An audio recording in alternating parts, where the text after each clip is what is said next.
Rémi Chal, bonjour. Vous êtes le directeur de EdTech France. On va parler ensemble d'innovation, des technologies éducatives. Mais pour commencer, qu'est-ce que c'est EdTech France?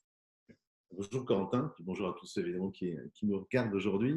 Alors je suis effectivement le premier et tout nouveau directeur général d'EdTech France. Je suis arrivé au mois de novembre dernier à ces fonctions et EdTech France, c'est une jeune association qui est née il y a quelques mois, courant 2018, et qui a vocation à fédérer l'écosystème entrepreneurial français de la filière EdTech. Alors, c'est très beau dit comme ça, je vais expliciter un petit peu. D'abord, expliquer ce qu'est la tech, on l'appelle parfois autrement le numérique éducatif. En fait, ce sont toutes les solutions innovantes qui sont mises au service de l'éducation et de la formation tout au long de la vie. Voilà, pour reprendre une métaphore que j'aime bien utiliser, c'est de 7 à 77 ans, et parfois même un peu avant, et puis parfois même un peu au-delà, parce que l'apprentissage se fait en réalité à l'école, mais se fait aussi en entreprise ou sur le temps de loisirs.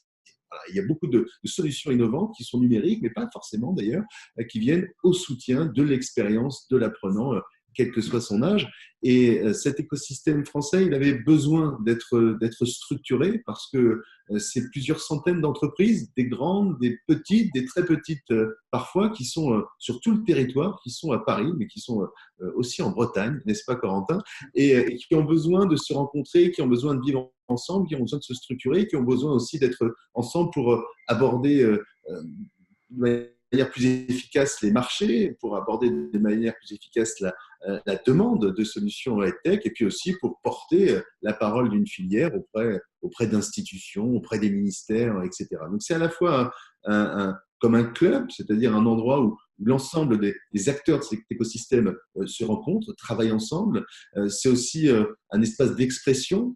Hein, EdTech France a vocation à être la voix de cette filière. C'est aussi un guichet unique, c'est-à-dire que quand on veut sourcer une solution EdTech, quand on veut mieux comprendre ce qu'est la réalité de cette filière, ou quand on veut investir dans une entreprise de cette filière, on peut, et c'est ce qui se passe aujourd'hui, s'adresser à EdTech France bien pour avoir une source, un sourcing d'une certaine manière de ces solutions. Et puis également, on a vocation à, j'allais dire évangéliser, même si ce terme peut paraître ambigu, en tout cas à convaincre, au-delà de notre strict écosystème, de l'intérêt de l'innovation, au service de la pédagogie, au service de l'apprentissage. Et j'insiste sur ce au service de, parce que ce n'est pas la technologie pour la technologie. En ça n'aurait aucune espèce d'intérêt. J'imagine tous les parents, et peut-être ceux qui nous regardent, qui le week-end se battent pour que leur enfant lâche leur tablette. Si on leur dit on va leur mettre une tablette de plus à l'école, évidemment, ça leur fait peur. C'est évidemment pas ça l'objet. Je crois en revanche qu'il faut repenser l'expérience d'apprentissage dans sa globalité.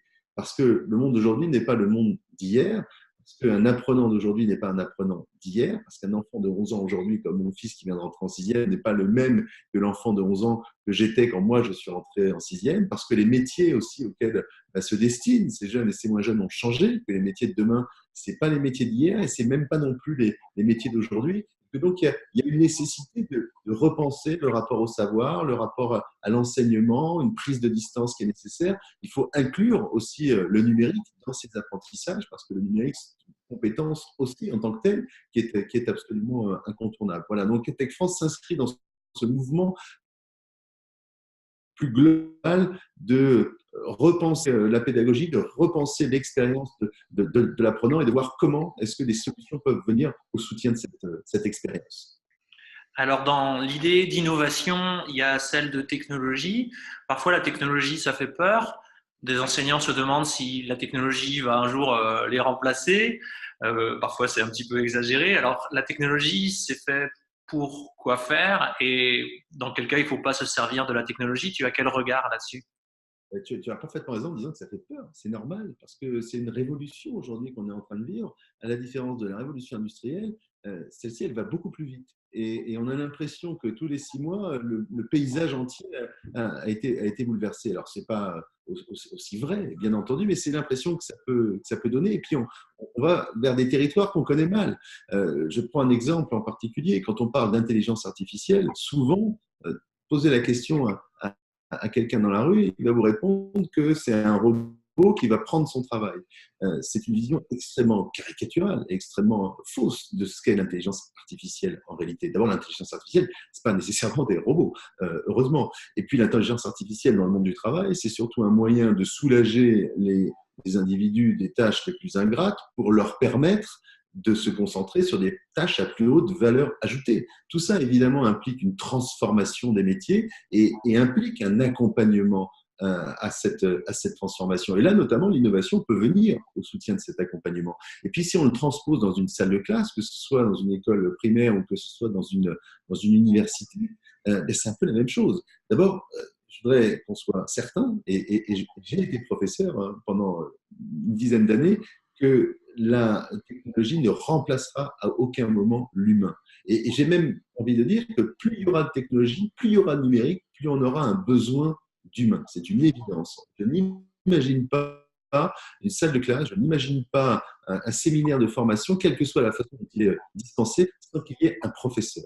La réalité, en revanche, c'est que la posture du professeur va probablement devoir évoluer, va probablement devoir changer. Moi, j'ai été prof et j'ai vécu un événement qui m'a marqué. J'ai vécu l'arrivée du Wi-Fi dans ma salle de classe. Et un jour, quelqu'un a levé la main en disant « Monsieur, ce que vous dites, c'est pas vrai parce que Wikipédia dit le contraire. » Bon. Alors, évidemment, Wikipédia avait raison. Évidemment, j'ai dit que moi, j'avais raison. Mais quand je suis rentré chez moi, je me suis quand même posé des questions. Je me suis dit, à partir du moment où ils peuvent d'abord vérifier ce que je suis en train de dire, mais surtout, à partir du moment où l'information elle est disponible partout et tout le temps, est-ce que ça a encore du sens que moi, je sois le détenteur de cette information et que ce soit moi qui vienne la distribuer aux élèves? Je ne suis pas certain.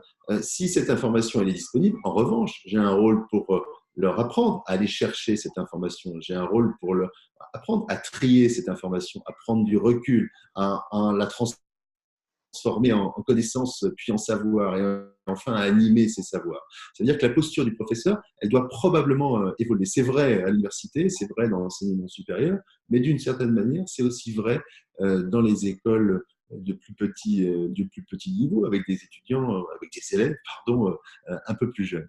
Et puis, un autre exemple, s'agissant de l'intelligence artificielle, c'est aussi un formidable moyen de rendre plus performante son expérience d'apprentissage et son expérience en tant que formateur, en tant que professeur. Quand on a 30 élèves face à soi, je pense que beaucoup des enseignants qui nous écoutent vont le comprendre. Quand on a 30 élèves face à soi, il y a souvent un niveau qui est très hétérogène. Il y a le premier de la classe, il y a le dernier de la classe, il y a tous ceux qui sont au milieu, bref. Alors, on a parfois des groupes plus forts que d'autres, mais peu importe. Il y a forcément une certaine hétérogénéité de niveau. Alors, qu'est-ce qu'on fait? Est-ce qu'on fait le cours pour le meilleur parce que c'est lui qui a besoin d'être nourri, parce qu'on est dans une logique plus élitiste, etc. Et tant pis pour les 29 autres.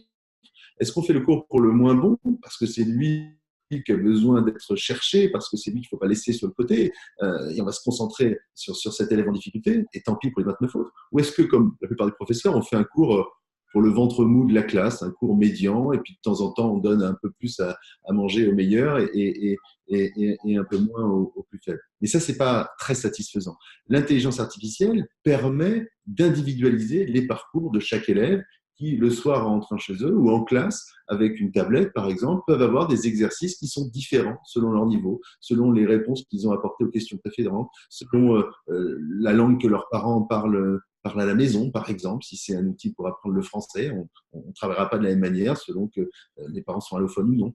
Bref, l'intelligence artificielle au service de l'apprentissage, c'est, à mon sens, assez extraordinaire comme expérience pour les professeurs. Voilà. Maintenant, il y a un vrai enjeu, c'est d'arriver à convaincre de tout cela, et puis ensuite de former les enseignants, de former les formateurs. Je crois qu'il y a un vrai défi sur ce point-là, parce que cette formation numérique, elle n'est pas véritablement faite dans les écoles d'enseignants, si j'ose dire. Certains, et notamment ceux qui nous regardent, j'imagine, sont très déjà convaincus, sont parfois même des militants de l'utilisation de technologies nouvelles. Et puis pour d'autres, ce n'est pas du tout naturel, ce n'est pas une priorité, voire ils sont contre. Donc là, il y a un travail à faire ensemble pour expliquer, démontrer et surtout pas imposer, parce que ça ne doit pas être à aucun moment une contrainte. Alors, si on est un enseignant, on a envie de faire de la veille, d'être au courant de tout ce qui se fait, j'imagine que sur le site de la EdTech, on peut trouver des choses pour la veille. Qu'est-ce qu'on retrouve justement sur ce site et comment un enseignant peut s'organiser pour se tenir au courant de tout ce qui sort, tout ce qui est nouveau en termes d'éducation?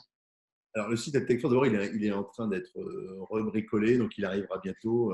Donc, rassurez-vous, vous pouvez déjà aller voir le site actuel où il y a le manifeste que nous avons publié au moment de la création de l'association. Puis bientôt, vers un nouveau site avec nos missions, nos membres, nos partenaires, qu'est-ce que nous allons faire, notre actualité, notre agenda, etc. Mais c'est un site qui est relativement généraliste parce que, encore une fois, la tech, il y a une très grande différence entre ce que l'on va faire avec le scolaire et ce que l'on va faire avec la formation pro. Quand on est enseignant scolaire, par exemple, il y a un site qu'il faut aller voir, évidemment, c'est le Café de Fleu, mais ça, voilà, tu n'osais pas le dire, donc je le dis à ta place.